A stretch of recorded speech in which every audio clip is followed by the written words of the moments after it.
জাতীয় পর্যায়ে গৌরবোজ্জ্বল ও কৃতিত্বপূর্ণ অবদানের জন্য এবছর ৭ বিশিষ্ট জনকে স্বাধীনতা পুরস্কারের জন্য মনোনীত করেছে সরকার। সে সঙ্গে প্রয়াত রাষ্ট্রপতি জিয়াউর রহমানের স্বাধীনতা পুরস্কার প্রত্যাহারের সিদ্ধান্ত বাতিলও করেছে সরকার। আজ মঙ্গলবার মন্ত্রিপরিষদ বিভাগের পক্ষ থেকে এক বিজ্ঞপ্তিতে এ তথ্য জানানো হয়।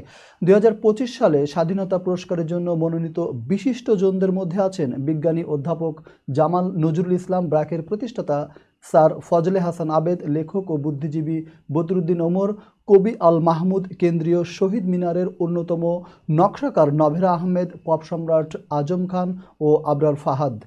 আবরার ফাহাদ বাংলাদেশ প্রকৌশল বিশ্ববিদ্যালয়ের শিক্ষার্থী ছিলেন। ২০১৯ সালে অক্টোবরে বর্তমানে নিষিদ্ধ সংগঠন ছাত্রলীগের নেতাকর্মীদের নির্যাতনে তিনি আহত হন।